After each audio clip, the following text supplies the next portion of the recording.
So good morning, everyone, and it's very overwhelming to see so many people sitting in the audience at the fag end of the conference. So in the coming few minutes, I would be speaking on serological biomarkers in uveitis. And uveitis is basically an ocular condition where a single disease can actually present with a whole gamut of presentations. A single presentation can be in varied diseases, and thus a clinical diagnosis may be a challenge for any clinician. 70% of the patients, a diagnosis can be reached with a proper systemic and an ocular history and examination, and we cannot really overemphasize on this. However, laboratory support is crucial for confirming this clinical diagnosis, what you've made in your clinic. The laboratory diagnosis includes direct and indirect tests both. The direct tests such as the smear, culture and molecular diagnostics, while the indirect tests are the immunological tests. So there is a whole battery of immunological tests that are available in uveitis, and this is just a list enumerating those. But I would be touching upon the more common ones which we often advise to our patients, such as the IGRA test for tuberculosis. So it is basically a measurement of the interferon gamma release after in vitro stimulation of T lymphocytes with MTB antigens. It's a more specific test for MTB indicating infection or a previous exposure. It quantifies the severity of infection. Higher the microbial load, higher is the T cell sensitization, producing the high INF alpha levels. It's not really influenced by the prior BCG vaccination or exposure to the atypical mycobacterium.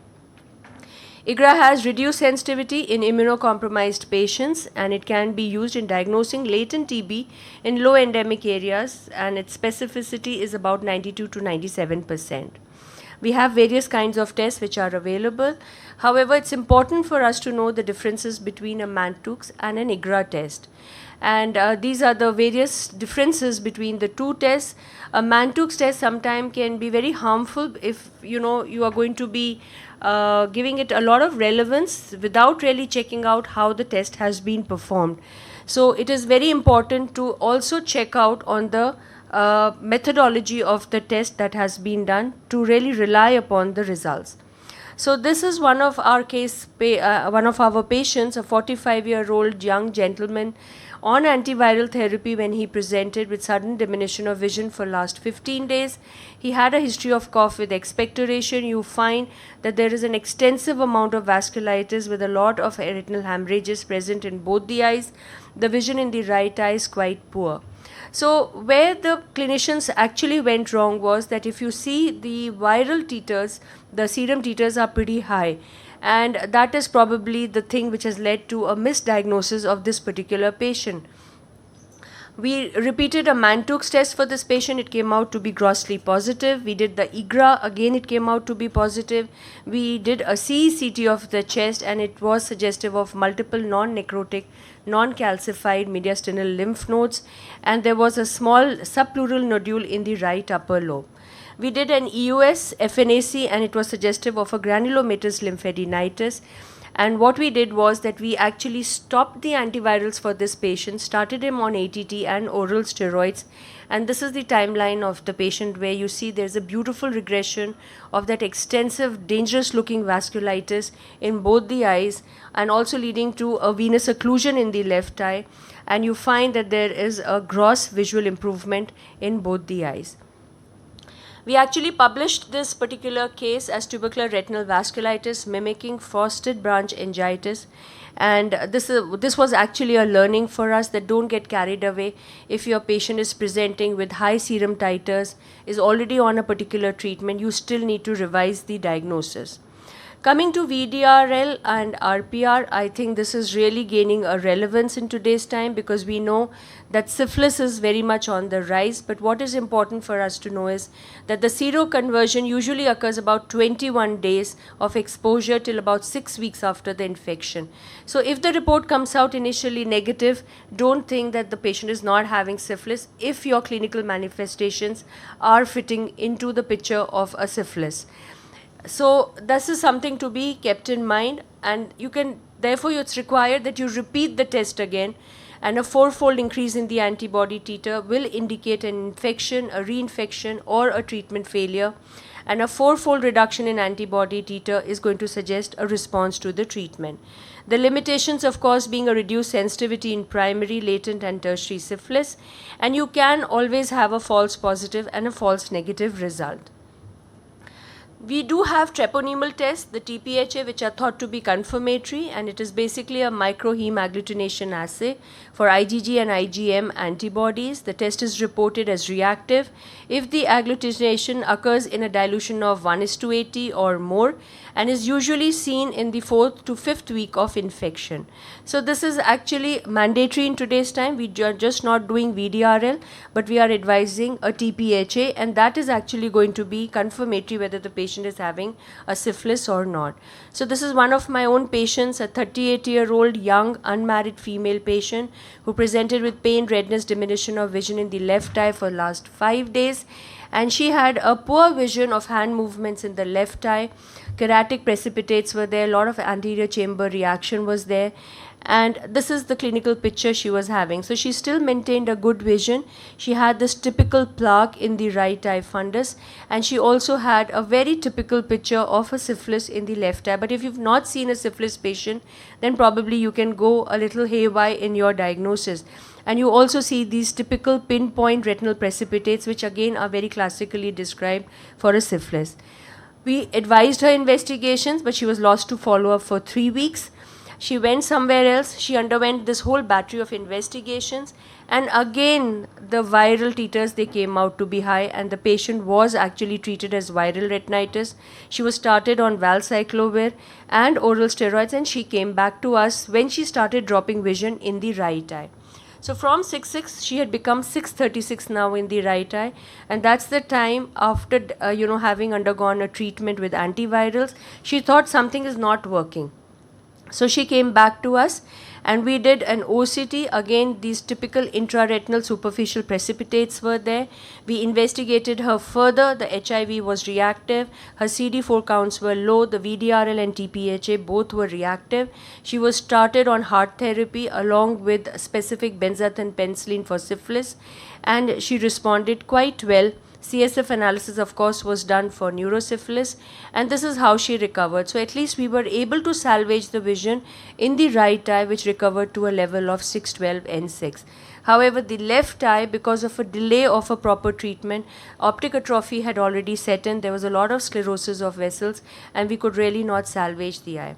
So what went wrong in this particular patient was she was a young, unmarried female, and the history that was being given by the patient, the initial clinician did not think of syphilis. Then she gets lost. She goes somewhere else. The serum titers of the viral pathology comes out very grossly positive. So she starts being treated with antivirals. And now by the time she comes back to us, if you retrospectively think, the clinical picture was very classical of a syphilis, which actually was not picked up by the other clinicians.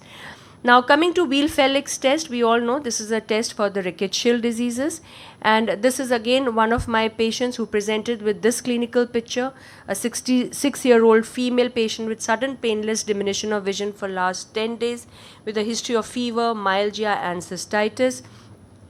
And this is the picture of the right eye, where you see there's a gross thickening of the macular retina. You also have a neurosensory detachment. And this is the left eye, where you have lesions which are basically retinitis lesions resembling cotton wool spots with lot of hemorrhages in the macular area and quite a significant drop of vision. So here we actually investigated this patient. Her dengue was negative. We advised her a Weil-Felix test, which came out to be strongly positive. So she was diagnosed to have a fever, which was secondary to a rickettsial underlying cause, and she was indeed treated with doxycycline and with oral steroids. And this is the kind of response we got in the right eye, where she actually had a regression of all those lesions with a recovery of vision to 6.6 N6. So this is how the patient has responded, and even in the left eye she's had quite a significant improvement of vision while being on oral steroids and on doxycycline. So 6 months follow-up we have of this patient, and she's recovered a vision of 6.6 N6 in the right eye and 6.12 N8 in the left eye. Toxo, again, it is a clinical diagnosis. We really don't need any kind of a serological test. But if you are in a confusion or the patient is having an atypical presentation, like you are having it over here, then probably you need to support your clinical diagnosis with some element of a laboratory test. Can I just take a minute more? Thank you. Now, coming to non-infectious uveitis, we have these tests such as the ANA testing. It is a standard method and it is used as a first step screening test for any autoimmune disease. I won't go through this busy slide, but we have to know that what is the relevance, what are the pros and cons of all these tests. But in current times, we are also doing the rheumatoid factor, the anti-CCCP testing, which are all the tests which are being done for non-infectious uveitis. HLA-B27 and HLA-B51, we have to take it with a pinch of salt. B51 is associated with Behçet's disease, but HLA-B51 positivity has not been included as a diagnostic criteria in any of the diagnostic or classification criteria for Behçet's disease. So you really cannot base the diagnosis of Behçet's just on the plus or minus of a B51. So to conclude, majority of the uveitis patients are primarily diagnosed on a thorough clinical examination. History is extremely important. The serology just helps you to confirm what clinical diagnosis you have made, and the serology also helps you to monitor the progression of the disease and the response to the treatment that you are giving. But please do not consider them as the first line of diagnosis for any of your uveitis patients. So thank you so much for your patient listening. Thank you, Manisha, for the wonderful presentation. Any questions from the audience? I have got one question. I often face patients whom I suspect tubercular uveitis, and when I ask for the laboratory test, the patient says 5 years back I did the Mantoux test, but I don't remember what is the result. What do you do in this case? Do you repeat the Mantoux test, or you? If my clinical suspicion is very high, sir, that I am indeed dealing with a tubercular uveitis, I would go ahead and probably not only repeat a Mantoux but also do an IGRA test. Thank you. Thank you, Dr. Manisha, for an excellent